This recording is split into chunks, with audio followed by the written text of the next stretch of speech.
The first exercise is going to be a clean and press.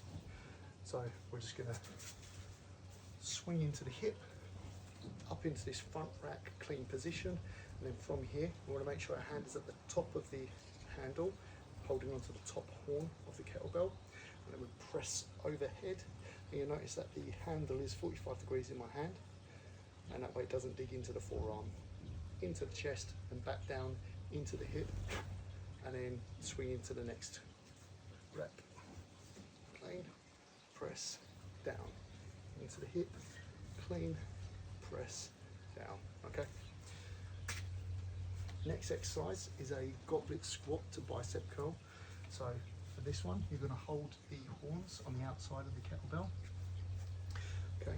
And we're going to goblet squat down. Now you want your feet nice and wide. You're going to bring your elbows down onto the inside of your thighs. You're going to drop the kettlebell down in front of you, curl up, there's your bicep curl. Now because your elbows are fixed onto the inside of your knees, this works like a preacher curl. And then we come up and back in again. 2. Like that, okay? I'll show you from the side. So dropping down onto the inside of the legs, control down and up, elbows locked into position, stand up, keeping the kettlebell nice and close, rinse and repeat.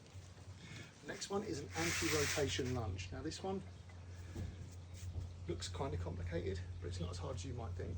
So we're going to start by swinging the kettlebell up into a cross-body catch like this, and then the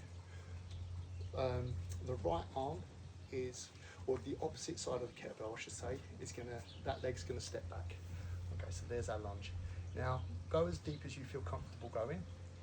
We're going to go from here. When we stand up, we're going to pass the kettlebell behind our backs and catch onto the other side and drop into a lunge again. Now, some tips for this.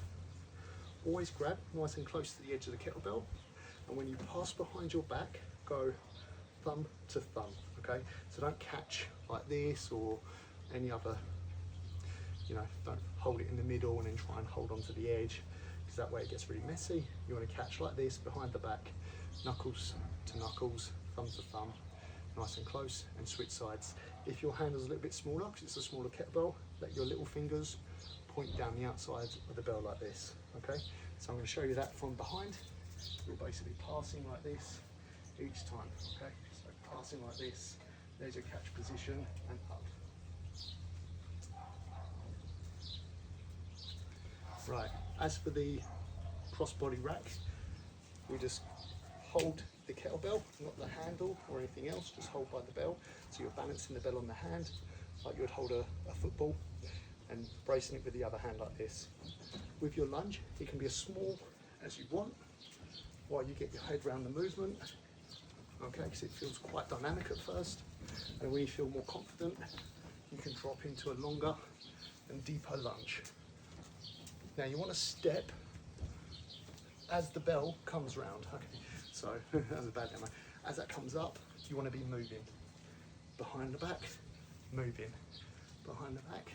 As it comes round at this point here, we want to bring the leg back.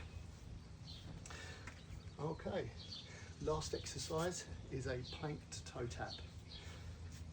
So, feet nice and wide, about shoulder width apart, hands the same. Make sure your shoulders are over the hands, core nice and tight, so you don't want to be sunk down like this. You want to be braced, hips tucked in, ribcage pulled down, core locked in.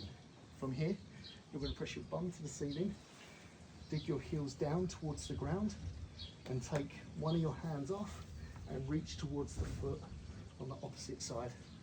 We come back down into that plank position and repeat on the other side. Now, if you can't do that, stay in this position and just do a little hand release like that, okay? And anything in between goes. So, little tap like this, absolutely fine. The main thing is that the movement is controlled and you're not getting out of position or swaying or doing anything too crazy. Everything's locked in nice and tight, bum up, heels down, reaching through. And the more mobile you get, the further you can go. And that's all of the exercises. So next we're going to run through all of the program with no explanations. We'll just count the reps out and you can follow along.